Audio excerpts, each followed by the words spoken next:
Hello, class. I'm going to be discussing lesson 10. So I chose the first two questions. So the first one says, discuss a misunderstanding you have had with a friend or work colleague and how you went about clearing up the misunderstanding. Did the channel of communication that you choose to convey the message contribute the misunderstanding?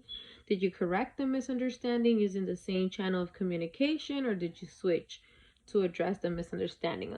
So I was sent an email. So I misunderstood an email that was sent to me. The email was about work. So, she was saying like I had made a mistake, or I understood like I made a mistake, and like she was calling my attention for the mistake that I made.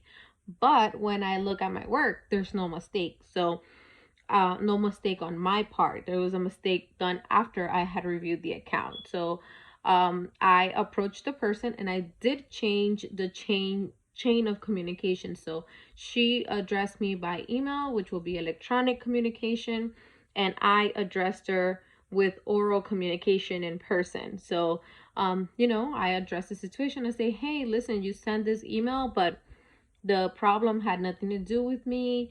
Like I didn't mess up the account. Did you see everyone that worked on the account? So so we fixed the problem by addressing it in person. So she said she didn't mean to send the email in that form of way, like making me feel that I made the mistake. She was just, like sending the email as a standard email for everyone, to make sure we're checking certain policies and procedures and things like that. So it was kind of like a general email, but she sent it to me for a specific account, and I felt like, I misinterpreted her email by understanding that she was, trying to say that I did something wrong. So that was cleared up. I cleared it in oral communication. So I hope I explained that correctly.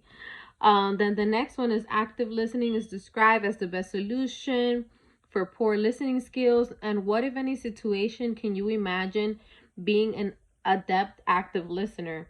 Defend your answers. So, um, I think you have to be an active listener for most things nowadays. So as the book describes it in our book NEC 2020, active listening consists of concentrating on the true meaning of what others are saying. So you have to really concentrate on what someone else is saying and try to understand them. Um, so I would say working like at a 911 dispatch, I would say you have to have very good active listening skills for that.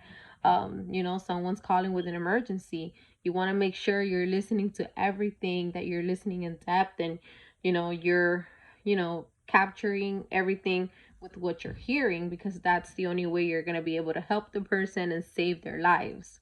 So that would be for me somewhere where I will have to be an adept active listener. And something more simple, probably something like taking an order at a restaurant, making sure I'm using my active listening skills to make sure that I'm providing the best service and giving the person what they want. So I would say in situations like that. So this is my answer for lesson 10. You guys have a good day.